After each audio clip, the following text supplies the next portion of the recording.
I'm here full time during the week. Oh, good. Let's get together for like Sag Harbor on it. All right. So, you want to kick us off? Sure. Good morning, everyone. Welcome. Hope you enjoyed your Pilates class. My name is Jeannie Greco. I'm one of the dentists here at Rejuvenation Health. If this is your first time here, we are a biologic dental practice, meaning that we really look at dentistry more holistically from a root cause standpoint. We really try to make a lot of connections between your systemic health and your oral health and really treat more comprehensively in that way. And we really try to, not miss anything that could potentially be ignored or dismissed or forgotten about as it relates to your overall health. If you'd like to learn a little bit more about us, I'll be here. I'm always here. I'm here on Wednesdays and some Thursdays, but we are fully functioning dental practice here during the summer and of course on the off season. And she sees kids. I do. She's the best. She sees my son, and that's so sweet. He had his best visit with her. Thank you, thank you. That's so sweet. But if you guys want to talk more or learn anything, I'll be here. Okay. In the summer, yeah. All right, but enjoy. Yeah, then Thank you. Otherwise, on the Upper East Side. Well, and thank you for hosting us, even on a day like this with a little change of setup plans. Thank you.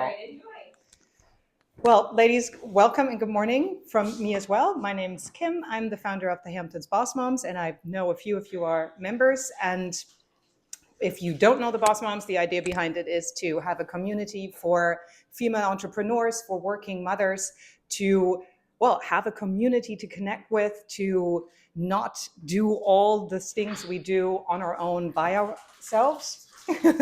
No worries. And we are at 84 members at the moment, and it's a mix of literally every job, every passion. Some are mothers, some are not. It's been a wild ride over the last year. It has created a community that I think is of high value to a lot of people. I got an email a few days ago from a new member who just said, I'm so happy to have found this because I just moved here. I know nobody, and this feels is just what I need. And that for me makes all the work that goes into it worthwhile, because yes, we all need this, right? We need this being together, realizing we're not the only ones feeling we're not getting it right or working too much, or sometimes it's just this little input from somebody else that then suddenly changes how we look at things. And I think it's marvelous that we can provide this, and that we can have events like this too with guests and awesome speakers. We picked a topic, I think, that is always en vogue, but I think during the summer especially, because the more we get into summer, the more we're being dragged into this rush of things. I mean, we could all do a million things at the moment per day. There's no structure. Camp kind of gives the impression that it's structure, but it's not, because you have to drive and pick up and prep. And I don't know, raise your hands if you put the name tags onto your kids' clothes on the first day of camp. Definitely. So I think setting boundaries for yourself, taking care of yourself, couldn't be more important, and it's always worth a conversation, and it's always worth new inputs. And I'm thrilled to have two amazing women speak about it. I'm going to start with Ashley Patten. You just experienced what she's all about, and we started having this conversation about boundaries. And I'd love that Ashley is really taking a look at older women, which means over 25. Yeah. And so to really take everything in account that is up against us, and that we have to think about things a little differently than we probably did in our late 20s, early 30s. So I'm really excited to do this together with you.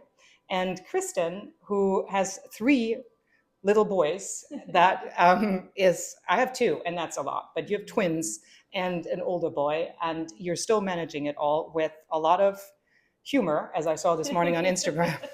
Because I could relate to that very well. I can only really advise to take a look at Kristen's Instagram. So Kristen used to be with Peloton. I just did meditation with you this morning. And you're out here for the summer. If it's up to me, I'll talk you into staying forever. And I can only like ask for all of you to help me in this.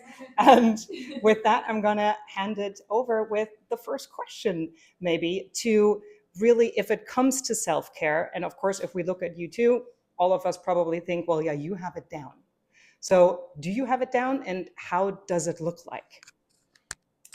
Oh, I feel like I'm always a work in progress. I think we all are. And the only constant is change. So we just have to embrace change and evolution. But it can be really revolutionary to understand that we are these amazing, complex human beings that are on a journey together, and to give ourselves grace.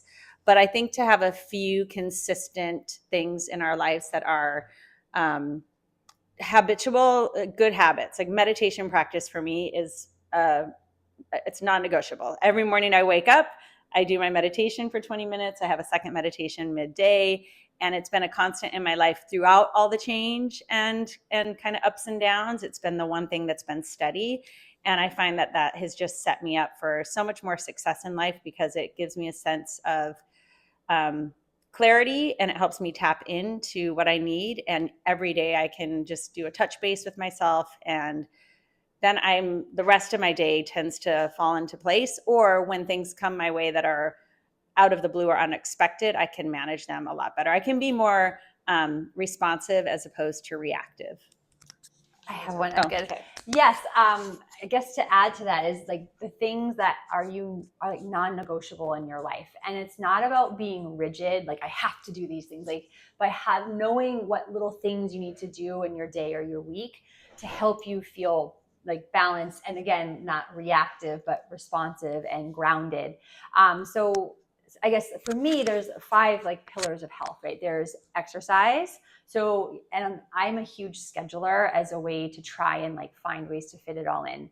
Exercise, sleep, nutrition, stress relief, and hold on, I have it written down, and community, right? And there's, I know these things, but sometimes you get nervous talking in front of people, but like, what are little things that you can do that you know you need to fill your cup? So I meditate every night as a way to fall asleep and just like help decompress my mind.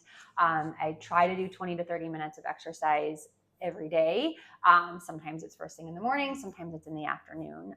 I highly prioritize sleep. I quit drinking as a way to really make my sleep quality. Is if your sleep sucks, you don't have energy for your other non-negotiables. You don't have energy for your child. And community, it's really important to like connect with friends and family. I'm really strict with when I do use my phone and don't use my phone, especially with my son after camp or after school into bedtime. Like, yes, I have a job and I sometimes have to, work things come up, but being present without my cell phone has been very helpful for me. And so I guess finding what little things and how can you honor those with flexibility yet commitment to yourself, and by setting those little boundaries can really help. I guess when it comes to exercise, I know it's hard when you're a mom, but I put my phone on do not disturb.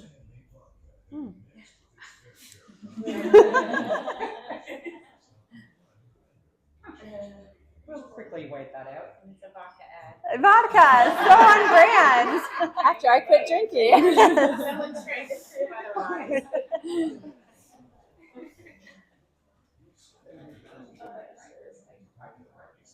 The radio came on.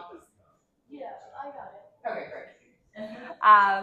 Yeah, I think when it comes to exercise, if you can, to put your phone on do not disturb.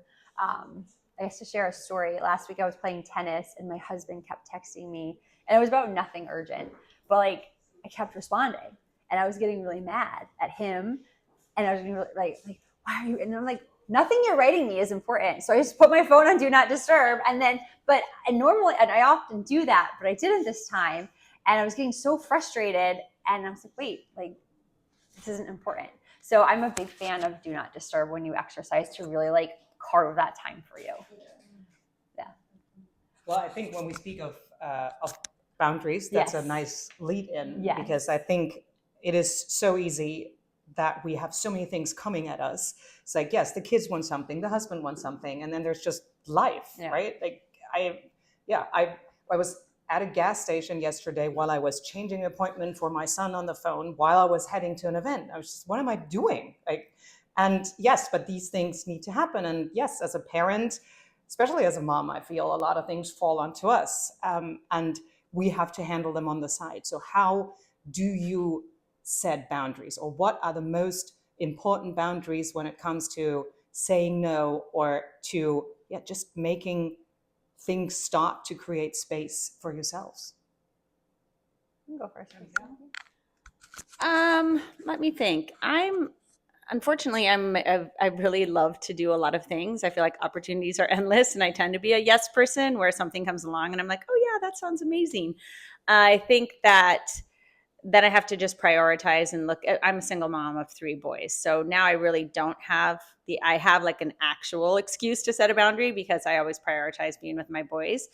But it's, I think just knowing what your top priorities are, having a list, like you were saying, even your 5, your community, your home, your health. Yeah. And if those things are going to be compromised, then you have to just take a step back. You can look and say, Absolutely. that one outing is just going to compromise on my sleep and I really need rest for that next day, or it's going to get in the way of being with my boys. So I think as long as you know what your values are and your priorities are, you're able to communicate them.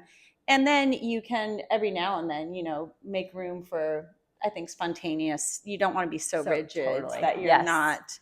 But as long as you know what your values are and you're clear on them, and you can say to someone, also, you can always take that moment, like the meditative pause, and respond with a, I'll get back to you. That's been my best response as of late. Like, I'll get back to you, and then it gives you a second to like really check your calendar and really look Think at things through, yeah. before you And dive feel right into in. it, right? Like Yes. some things you say yes, and then you think about it, and you're like, hold I didn't on, want to that do doesn't make that. any sense. It just Exactly. doesn't even align with what I want to do. So yeah, And it's better to like under promise and over deliver. absolutely. Yes, Yep. I would agree. Yeah, I think boundaries are really important. The do not disturb when I exercise is a big one. And then not using my phone specific times with my son so I can really be present with him. So I've been teaching almost 17 years. I launched my own business 4 years ago, and it was kind of the beginning of the pandemic where a lot of independent fitness people were coming out and everyone had exciting things going on.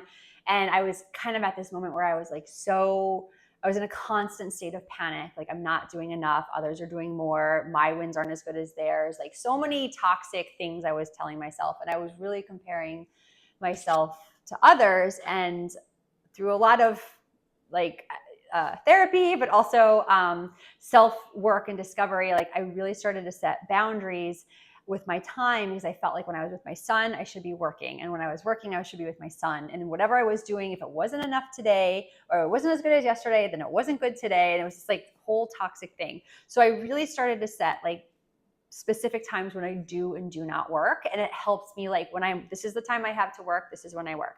This is when I'm with my son. And I'm again, being fluid because life happens, but I really try to be conscientious of how I schedule my time as a way to be present for both and not feel this like panic, anxiety, like, oh my God, I'm here, but I should be there. I didn't get that done, but I need to be with him. And by being, when you run your own business, it's endless. Like in some ways it is never enough because you can't phone it in, like no one can do what you can do. But by getting clear with when I was working and wasn't working, and when I was with my son and not, it really helped me kind of like shake away that like panic, anxiety feeling of like just like craze, so for me, like being clear with my time when I do and do not work, and do not disturb. I have something I was just thinking of when you were talking about owning your own business and comparing yourself to others. So I've always been a yoga Pilates person. I started practicing over 30 years ago. And when I turned 50, I decided to run my first marathon. So I ran the London Marathon in this past April. And I learned so much along the way because I kept reminding myself forward is a pace. And it doesn't matter when you get to the finish line. Yeah. I knew I wanted to cross the finish line, but I'm no elite runner. So I'm like, it takes me 6 hours. I'm going to do it. But it was a really eye-opening, for boundaries, because I had these set run dates with myself that I had to commit to. And it really makes you focus on your time. Yes. And then it also reminded me that life, it's not a race. It's not a comparison. It's more about just getting to know yourself. And that as long as you're moving forward, that's that's all that matters. Right. And everything you see on the internet is like the good stuff, right? Mm-hmm. Like, I mean, sometimes you see hard things, but you don't see what's behind the scenes. So yes, but congrats on your first one. Thank you. You're welcome.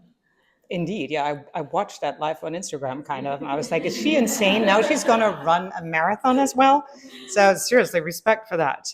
So, and you both brought something up that I think if you are a female entrepreneur, that is one of the things that come up for us a lot. And that is this, is it enough? Shouldn't I be better? It's like imposter syndrome in a way that I think a lot of us have felt, and where other people look at our work and they're like, what the hell are you talking about? And so what do you do when these feelings do come up, when you do start comparing, when you do feel like, God, what am I doing? Nobody really wants to see me. Making yourself small for no other reason than it's in our heads, I feel. So what are ways to beat imposter syndrome for you guys? I think a lot of times imposter syndrome creeps in when you're stepping out of your comfort zone. So it's a good reminder actually that like, oh, this means I'm tapping into something, because you wouldn't have those feelings if you weren't actually pushing yourself in a direction that was scary and there was some discomfort. I think that's a good reminder, because a lot of times when we're having those like feelings, or we feel like imposter syndrome, it's usually because we're actually moving forward and stepping into a new place in our life. And so we're putting ourselves out there. It's very scary, but it's like, don't worry about it, because this also means that you're about to turn a new leaf and to tap into something that's really cool. Yeah. To add to that, I think also the feeling you're feeling is likely not what others are perceiving. And right. 1,000%. So like perception, what I'm feeling is likely not what others are feeling. And also I ask for help. Like when you run your own business, you can't always outsource everything. But if I have learned anything, is I have hired people to help me with things, because you get in your own way. Like I have a fantastic branding company that does a lot of templates for me. They help me with my website. They help me just like with all the things I get in the way of my own self. I have a bookkeeper, I have an accountant, I have a cleaning lady who helps me in my studio. And I can't always afford all of those things, but asking for help when I can and outsourcing what I'm not the best at, because I'm not a graphic designer, right? Like I can clean my studio, but like my cleaning lady does it better, or so asking for help and connecting with other people has been very helpful to me to like kind of focus on what I'm good at. Well, also getting out of the perfectionism. We Yes. talked about this Yeah. yesterday. It's for a German, it's very hard to embrace the better done than perfect kind of thing, because I'm like born into the let's make it perfect. Yes. And then it's probably not good enough. So, but yes, and if you outsource things, you also need to be okay with things not being as if you made them, because you didn't, A, and B, you didn't have time to make. So just be glad there's something and live with it. Or And they probably this is have a work in better progress. idea. Like a lot of the times when I get help, I'm like, oh my God, it's so much better than my idea. Yeah, it's just a spin because you've been in it the Yes, whole time. exactly. So you can't even see it right anymore. So I like that. That is, so who here has like ever encountered imposter syndrome? Well, and I also think that's another important thing, is to really look at it that way. And I'm glad that there's like celebrity women who you look at and you're like, wow, she really kicks ass. Like she has it all together, and they speak about it. And you're like, oh, okay. So yes, it's all of us. And I think that's really important. And I like your way of thinking, of saying that means I'm actually in new territory, because if I know what I'm doing, I'm doing. I'm not thinking about probably not being good enough. Mm-hmm.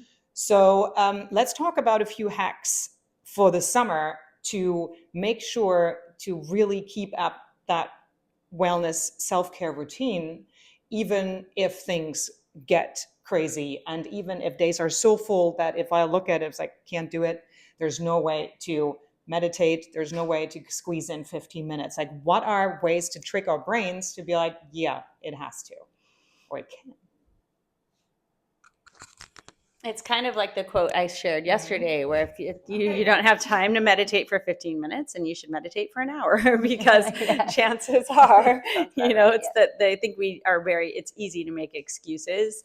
And again, once you start doing a habit that changes your life for the better, it's kind of hard to stop it. Yes. Like I do notice if I miss my meditation practice on the rare occasion, I'm just not as nice of a mom and I'm just not as good of a person. So it really helps me. Same with exercise. Like if I don't get a yoga practice in, I'm not feeling super good. So I think it's just this like snowball effect of positive habits that make you feel so good. It doesn't really feel like you're losing out on anything. I kind of understand with the drinking. I haven't given it up completely, but I do notice most nights when I'm not drinking, I feel a lot better. So every now and then when I do have a glass of wine, I'm like, ooh, that really affected me. Yeah.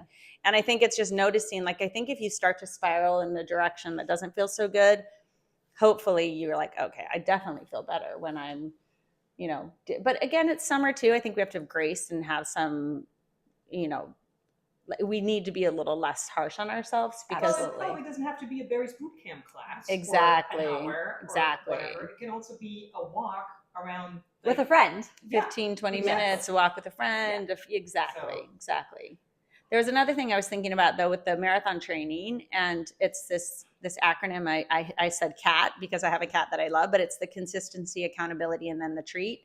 So I think when you're consistent with something, it really makes you feel better. Like you just come into that consistent habit, but then it's nice to have accountability. So if you have a partner, a friend, like you're saying, even the person who's going to be like, oh, we need to get our walk in this week, or you meet up with someone who loves to play tennis with you, or you have your husband even, or your partner, or someone to say, and then to treat, to add those treats into your life because you want to be able to feel good about what you're doing, whether it's a new workout outfit or a manicure, pedicure, or whatever, just to like pat yourself on the back for staying consistent and accountable.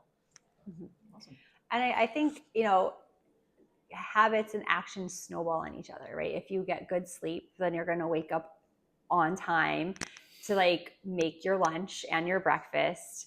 And then you're going to send your kid and then you have the energy to do your workout, and they snowball on each other. And the more consistent you are with things, they'll just become like a natural part of your life versus like a guilt or I need to, or I have to type thing. So I do think that they snowball, and one thing builds on the next, and then all of a sudden it just becomes part of what you do versus like, oh, I'm going to do it later. And I guess the transition from school ending into summer camp and the random days off, and it's like so much, but you pick what the transitioning out here for me too. I was like so crazy. I'm in a new space this summer, new people, new everything. And I just picked a few things that I knew I had to do. Like I scheduled a yoga class. I scheduled a tennis class. I was like, okay, I'm going to do my Pilates workout at this time. And I didn't get everything done that I normally do, but I did something and I committed to myself, and that felt really good. And another hack for me is meal delivery services. Oh my God, yes.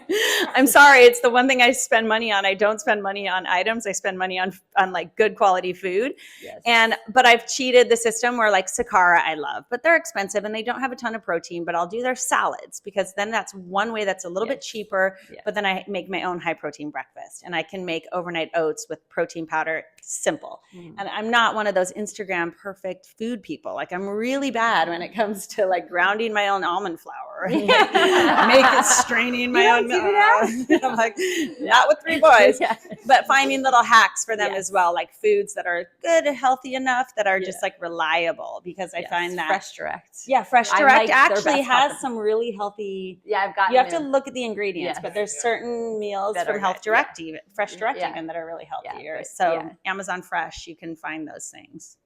Yeah, I'm big into grocery delivery. Yeah. Please. I was really mad at Fresh Direct when they booted. Anyways, this summer it's harder to get in Montauk. Yeah, they only come 2 days a week. Oh, dang it. Yes. But now that the 4th is over, I got my spot back. There you go. So, ladies, while we have these 2 experts here, why don't we open up the floor to questions? Because maybe there's stuff you would like to know. You talk a lot about meditation. What kind of meditation do you like to do? I do Vedic meditation, so it's kind of like TM, but it's a mantra based. And I did a training years ago when I used to meditate on my own. Before I did this training with Light Watkins, it was mainly just waking up and using my breath. But then I did this teacher training with him that I absolutely love. So he gave me a mantra, and I use that to just tap in, and then eventually the mantra kind of drifts away and you get into this meditative state. Very cool. I love it. Can you teach us this? Vedic meditation, I have a lot of mantra-based meditations that are affirmations that you can understand that are like, you know, the mantras that I love. This one is actual Sanskrit. I haven't Googled it to know the translation or anything. It even says not to. It's more just a sound-based mantra. I don't have the formal training yet to be a Vedic meditation. Like I couldn't give you a mantra, for instance. I would have Light Watkins do that because he's like 15 years in this.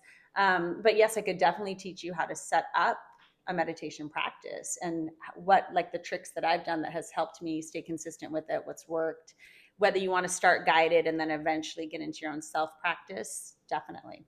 We should talk about that. Yeah, I would love to do that. Like a little mini setup, like a little mini course. Even. Yeah. It's a great Because I think idea. getting started Is always the hardest. It's always the hardest. Yeah. And then, I mean, in the beginning, it's like I could write a book while I meditate because I have so many ideas. Oh, this is probably not what this is about. No, but that's what I loved about what Light taught me as well. Is he says it's fine to get lit, which is lost in thought. As a matter of fact, that's what you want to be doing because we're not meant to not think. So actually, getting lit is part of the process. It's like the spin cycle of the wash machine, but your mantra is like your best friend at a party. So if you're in a crowded room and all of your friends are coming up to you, your goal is to still get back to your best friend and wish him a happy birthday. That's your mantra. But if you're not going to ignore the people that come along the way, you're not going to be like, nope, see ya. You might stop and talk and right. So that's your brain. Like it's going here and then you go back to your mantra. And then eventually there's a little bit more space in between those thoughts. And over time, it just kind of it's cool. It is cool. Yeah. Sure. Probably for Kristen, I'm not sure how many kids you have. I know you said you have 3 boys, so I have 4 little ones. Wow. And do you have a trick or a hack, right, when your house is just wild and crazy and everyone's yelling at you, Mom, I need this, blah, blah.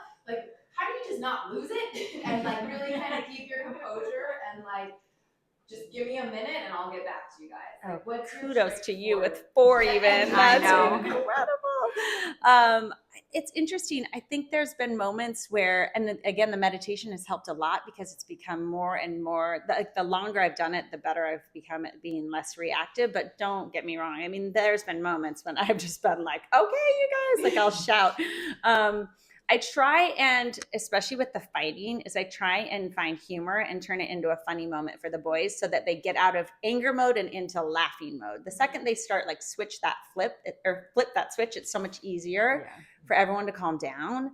But that's what drives me the most crazy is just the little fights along the way all day long in the car and everywhere we go with the twins. It's probably because they're the same age and they're always kind of vying for whatever each one has. But that's also where it's like, if you can even just take a step out for a moment and be like, I'm going to go get a breath of fresh air and I'll be right back. I'll do that a lot with my boys as well. Or just say, we all need to take a beat. You know, there's like a moment, the breath. I have this peace begins with me mantra that I've taught my boys, and you can teach this to your kids, the finger tapping mantra. And you just, even if they don't repeat the words, you just do the boom, boom, boom, boom, and it gives them something to focus on. But you'll say, peace begins with me. And then the boys start to do this over and over again. And it reminds them, like, because he started it. And I have to say, no, you have to remind, it doesn't matter who starts it, it matters who ends it, right? So remind yourself that you have to be the peace. You have to stop the fighting. And then we have a rainbow breath where we like, inhale the red, exhale the orange, inhale so we'll do like rainbow breath. We'll do a lot of different kind of. Do you do a birthday cake one? No. Where you blow out 5 birthday candles? Inhale the flowers, exhale. Yeah. We'll do like blow out 5 birthday candles. Oh, I like that. As like, you know. Or we'll do the roller coaster breath. Yes, like roller coaster. Inhale, Lincoln likes exhale, that one. Yes. Inhale, Yes. exhale. Yes. Yeah. Yeah, those are very calming. Yeah. My son is a deeply feeling kid, if you know what that means, from Dr. Becky. Yeah, and we do I a love lot Dr. of Becky. yeah, How we old do is he? 5.5. Okay. We do a lot of breathing exercises for my son when he's like really. I only have one, but when he's like really up. But yeah, turning things to a funny moment is helpful to like helpful, right? switch that like energy. And music, Imagine Dragons. My boys are so into them these days. So I just turn it on, and the next thing you know, they're like da da da da da da da da. You know. Great. I was gonna say, like, when I met you, I had no idea you had like 4 kids. You always, it's a compliment for you, really. Like, you always show up like happy and well put together. Yeah. And I feel like it's something that stayed with me since I met you, really. And it's really nice that, you can juggle it. You're like, wow, I wake up very early and I do all of this. And I learned so much from you, really, Kristen. Really, really. Aw. Give yourself Really a hug. sweet. Yeah. Morning is my time. Yeah, same. Same. I'm not a night owl. I'm a 5:30 Yeah, wake up. same. I'm Yep. the same every day. Mm-hmm. Feels good. Do we have more questions?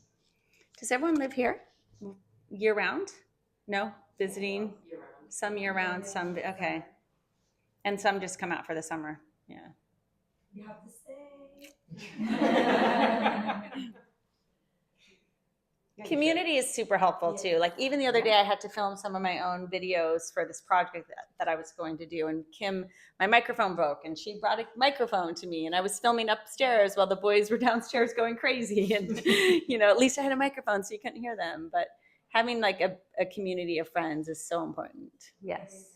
Like you Yeah. were saying, asking for help. Yeah. Yeah. The community is really important, and like leaning on the people, in your network that can help you, whether you do something similar or different. I do have clothes for you, by the way. Oh goodness. Yeah. Speaking of that, Thank you. yes, you're welcome. Yeah, I think it's important to ask for help and use the people within your network, and not use them, but ask for help, right? Yeah, and it can be difficult, right? Because you Yes. think like, well, I should be doing everything perfect. So if I Yes. ask, that means I'm not. But nobody is actually No. expecting that anyone is doing anything perfect because we all aren't. So yes, the asking for help can have really, really interesting responses and can lift you up even in like harder times. So I think that's really important. And yes, I really do think you should come out because look, I mean, now we have to do a meditation course, Yeah. and then there's obviously a breathing course for children. Yeah. I mean, this is just 7 minutes. So what do you walk away with from today? Like what is a personal takeaway for you guys today? I love the meditation piece. Oh, thank you. I'm gonna work on that. Yeah. Do not disturb. Mm-hmm. And try to That's get- smart. Yes. Yeah, I like that. I'm a Trying big- not the phone, just really putting the phone away. Mm-hmm. Yeah, I think for kids especially, it's important that we model not using technology. I think it's very important. Like I'm really strict with my son on screen time, and I see him like he doesn't do iPad or phone, but like I see he wants our phones, right? And I think course. modeling and leading by example, like you can't tell him he can't do it and then be on your phone. And I am by no means perfect, but having specific times that I don't use my phone just helps me kind of feel like it's okay. I'll look at that in an hour. Mm-hmm. Yeah. So Yeah, I like technology when we're sharing it together. There's some fun games that we'll play. One is Jackbox Party Games. I don't know if anyone knows that game. It's really fun with kids. Or we'll watch Young Sheldon together at night. That's like Yeah. our treat. We're like, let's watch an episode of Young Sheldon. But we're doing it together. The thing that bothers me the most about screens for my boys is that they get lost in their own little Yeah. world, as do I. yeah, of course. Yeah. So I feel like it's really nice when we can use them in a way that's a little more interactive. yeah. and- We watch movie nights. Yeah. I mean, it's like, I think everybody just has to make it a point to unplug. Yes. Yeah. Like, if I go to the dinner table, I don't need to bring my phone. No. Yeah. No. Yes. Yeah. In the bedroom, somewhere else. Yes. I get up in the morning, I try not to look at it Mhm. initially. And I'm like silently brushing my teeth, making my bed, getting ready. I'll look at it if I need to for something, but it's not like the first thing I do. Yeah. When I go to bed, I'm not scrolling. Yeah. Like if I'm scrolling before I actually get into bed.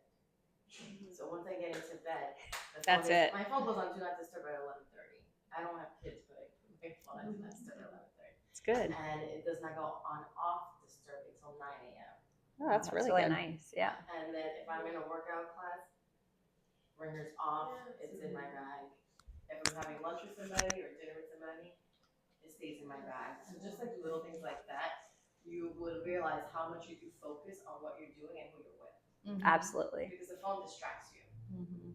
Anything, just like you said, any little text like, why And you get sucked in so quickly. Come on, you're just checking one Instagram post, and like 15 minutes later, you're like, what the hell am I still doing? Yeah. And it's just like, and it's really, it sucks up time in a really scary way. And that's for us. So yes, the children, oh my God.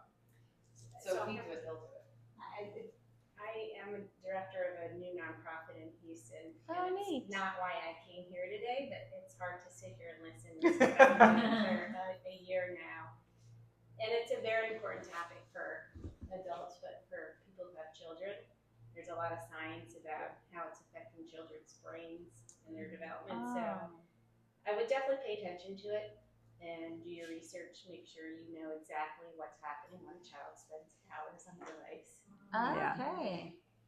Well, yeah, and I mean, Yeah. just YouTube Kids is set up in a way that they start with one thing, and then it's a black you hole. look 3 minutes later, you're like, where the hell are you? And yes, it's still YouTube Kids, but now he's watching something completely different. So Yeah, like, we don't we do- stop that. If Yeah, they watch yeah. anything, When they I- watch it on a TV, Same. so that I Yeah. can turn it off and turn it on, and they're not on their iPad, because every time he starts, Smart. I'm going to use it to draw something, which is great. He has like, there's all these people who tell you how to draw stuff, and he does it super focused.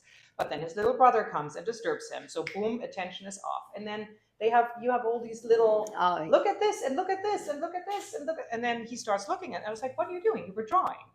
And then suddenly he's watching something about dinosaurs. Unboxing of a toy. And I'm just like, now there's no more control, and that's when it gets scary. So yes, and I mean, It's a whole topic, you know, there's the front oh, part this of we the can brain talk that's about not this developing. forever. Definitely. I just, Oh, the front part is not the prefrontal cortex, isn't? So that's the last part. So Oh, that's that the last- develops up until the age of 24. The back part of the brain is the first. That's your go pedal. That's how you like walk, eat, talk, the major human components of a human being. Mm-hmm. The front is the executive functioning skills, and that doesn't fully develop till 24. men So even they're later. getting a I lot think. of go, go, go, but no like time management, empathy, stuff that you learn as you want to become an adult, right? Making the Interesting. decisions in life. So that's your brake pedal. Mm-hmm. So you look at if your child is being getting a lot of dopamine, which they get in technology, it prevents those connections from happening. And what the brain has is called use it or lose it. So if you're not making good connections, it actually sheds them away. So if you don't learn empathy because you're on a one-on-one game trying to stay alive, because that's what a lot like the boy games are. I hate to say boy, but that first-person game, you're learning zero empathy. You're just trying to stay alive. So you actually don't develop it, and the brain won't develop it if you don't utilize it up until the age of 24. That's it. That's your last window. Wow. Oh So my God. It's a lot. There's a lot of research on it. Yeah. That's one. Well- It's definitely one Yeah. piece of it. Your attention is changing for children. This is going to morph humanity for a long time. You're seeing people who've been growing up through this generation who are trying to now hold down jobs, and they can't. No. They don't have the same social skills. They don't have the ability for sitting in the same amount of time. And unless you're really kind of aware, you're just getting sucked in. That's what the apps are designed. No mom can combat what is happening in Silicon Valley. They have dopamine labs where they will sit and use children and attach devices to their kidding me. arm, to their brain. To figure out what's. To know, okay, look, she just had a. That's horrible. But that's why every Silicon parent will keep their kids as far away as they can from any kind of technology. Really? Yeah, there's a really good documentary about it that came out a few years ago. Yeah. And it was an inside look. I'm in tech. I was in tech for 10 years. And there's a lot that when you're in it, you don't feel like you can talk about it. But that's the whole goal is to keep somebody in the phone and looking, whether it's an adult or a child, because that's where the dollars are. So there's all sorts of research, these labs that they do use. and There's a utilize. great book now, Jonathan Haidt. Yeah. Anxious Generation. I think Yes. everybody should read that. It's a tough book to get through, though. I will say, even that's the industry I'm in. That's the research I'm reading all day. It's very heavy. You know, it's a lot about also with emails and self-harm, the increase of depression, suicide that, from the female's perspective, they've been experiencing because of social media. So it's not like a fun book to read. In No. short, pay attention. This is probably what I feel the most important topic for parents today. Because of the dangers involved, forget sextortion and what's happening with kids being, coerced into doing things they shouldn't be. It has so many implications on the human brain in general. And so Smart Family is the name of our organization. We partner with schools to educate parents. It's a 3-year program. We go in and we teach the teachers on what to look for. Okay. We teach the children a program called the App Trap, and we show them that they're really being sucked in. No kid wants to hear that they're being taken advantage of. They get it.